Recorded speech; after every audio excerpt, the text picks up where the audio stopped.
Hello everyone, Mike Levin here. Thursday, September 28th at around 6 p.m. On my way home. And yesterday after work, thanks to a good friend of mine, Tanya, who convinced me to go out to one of these brunch working events in New York City where you hear interesting people talk.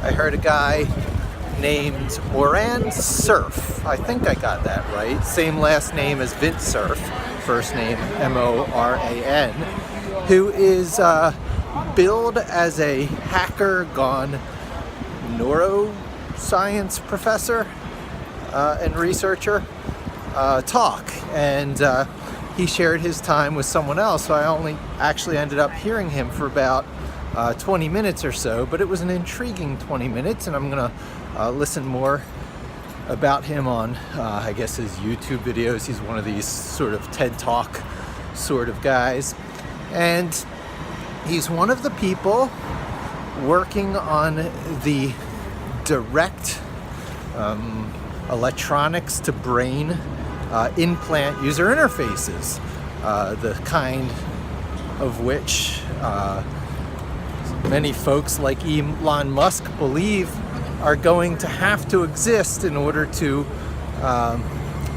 both put us on equal footing with and stand a chance against the future machine intelligences, the future super intelligences, which, you know, human soul and is it alive or not aside, are likely going to exist. You know, whether they're going to be our computer overlords by virtue, if nothing else, of being nearly immortal beings,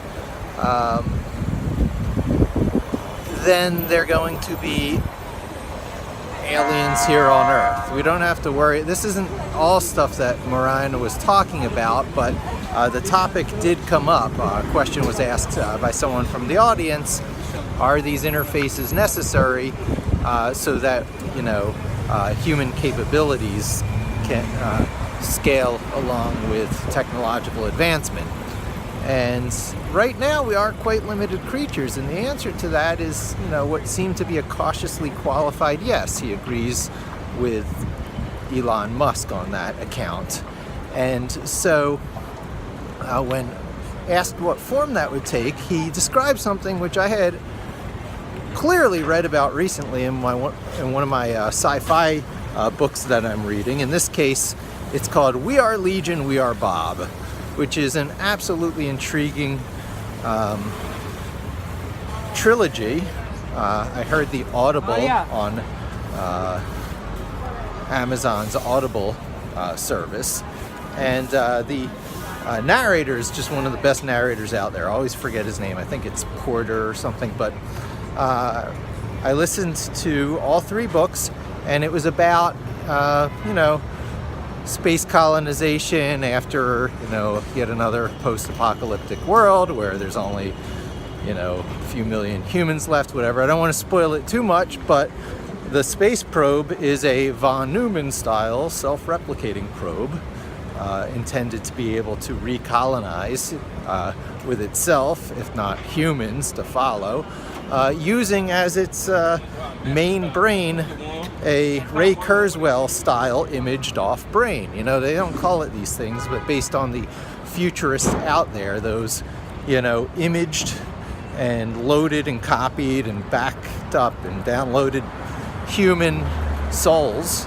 are what Ray Kurzweil is predicting are 25 years away before we can upload ourselves. So if you can upload an imaged brain and then play it back in some sort of substrate that can, you know, give it a sensory experience without going insane. There's the whole disembodied thing you have to get past.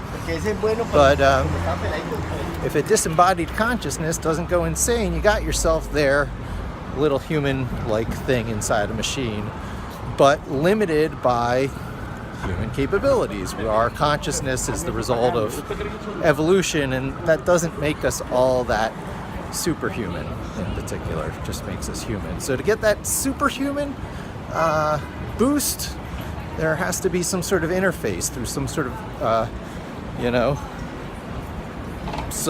medium or something.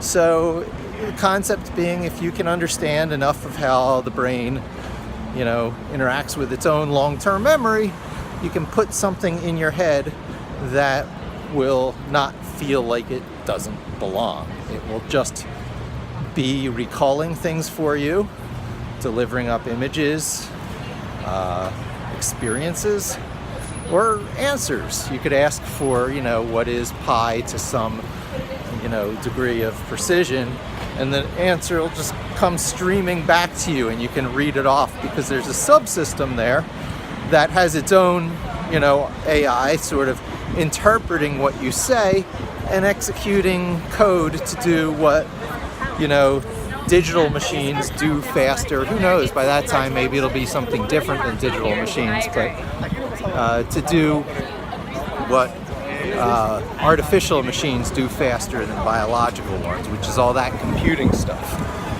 And in the sci-fi books I was reading, the Bobiverse series, there's something called Guppy, and it's an acronym for some sort of machine user interface that is this function. It's this thing standing by next to you, taking those requests. And during the sort of disembodied phase of the gestation of a recently run imaged brain, it had answers. When it thought out loud to itself, an answer would read itself right back to you, as if it were standing by your side waiting for the question.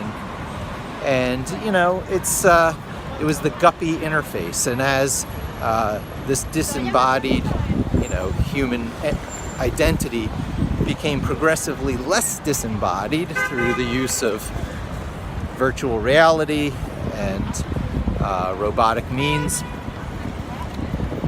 it became necessary to show an entity, an object, as this Guppy interface to this other subsystem that does the more computer-like stuff. And the character, Bob, chose, spoiler alert, stop watching if you plan on reading the books, Admiral Akbar as the avatar for Guppy. Pretty hilarious, really. And so I read 3 books, of which a main character was, in fact, the interface that this guy who I heard talking at a brunch working event. I guess technically it was a dinner from farm to table. It's all about healthy eating and healthy feeding the brain, with guests of some renown who come in, and you pay something like $40 a head. If you refer someone, they get in for $35. If you volunteer and show up early and do setup and tear down, it's free. So I got in on that free thing. I felt a little bad because I had to step out. I didn't realize how much teardown work there was going to be after this thing was done. And I get on the phone with my daughter religiously. If I can't do it by 8:45 p.m., I'm sort of guilt-ridden. I think it's become a significant part of her growing up. Those phone calls can last anywhere from half hour to 2 hours every night, Monday through Thursday. I love them. They feed my soul. Hopefully, as she gets more independent, she will herself not feel guilty about missing them. As she finds her own way, becomes her own person more. But so long as she wants to talk to her old man for that length of time, that frequently, I'm there.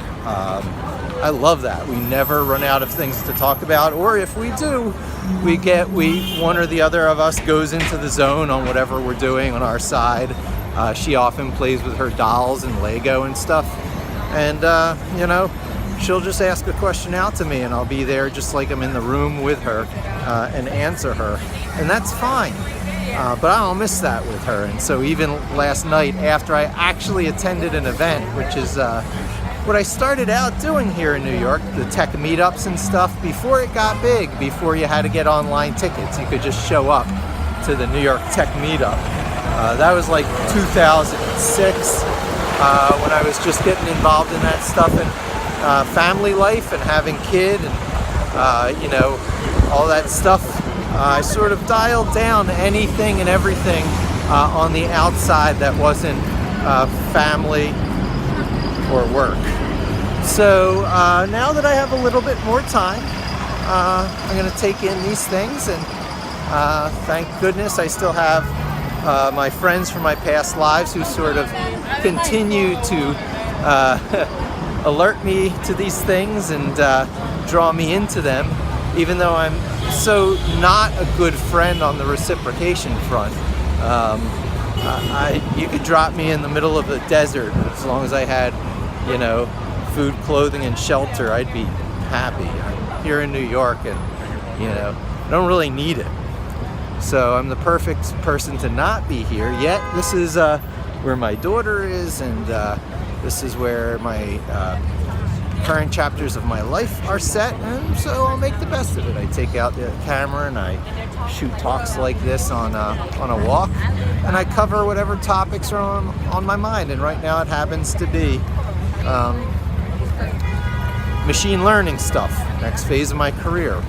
And, you know, I'm really geeking out on machine learning in all its forms, because there are indeed a lot of forms. Artificial intelligence, call it what you will. It is just what computers, that, as we know it today, took a first sort of simplistic crack at over the past 40, 50 years.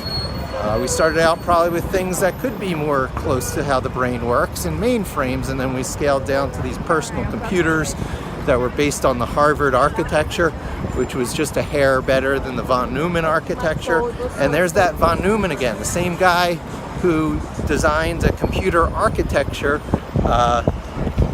by which data and program code were not really separate. It was set up for self-modifying programming code, Lisp-like things, artificial intelligence, even more than modern computers, which separate their buses into two kinds of parts. One side for long-term storage memory, and the other side, here comes the stampede of people. I need to get across those going down into the subway at this spot here. There we go, did that. My entrance to the one is coming up, so I ought to wrap up quick.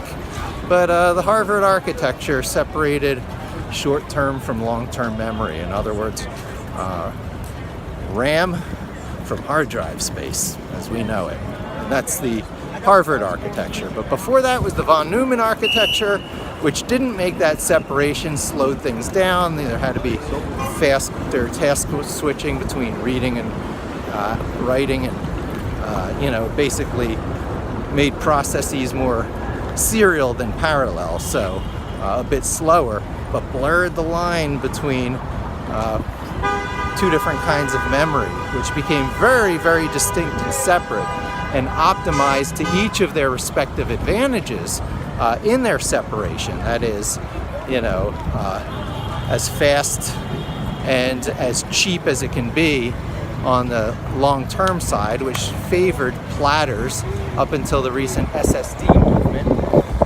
which is fine, but of course it's at the expense of cost. Their SSD drives, solid-state drives, are more expensive.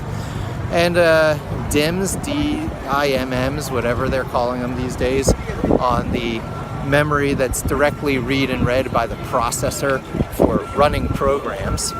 And von Neumann designed a bus that didn't separate those things, so it would have been more Lisp-like, where your data and your programming instructions are all sort of blended together.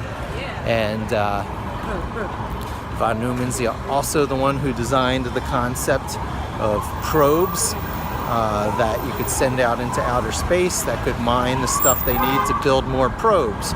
And it's easier to colonize the universe through something like that than with ourselves, because well, we are very limited beings with very limited, we can live inside these conditions and, you know, and have these dependencies. We're not really set up for colonizing the galaxy all that well.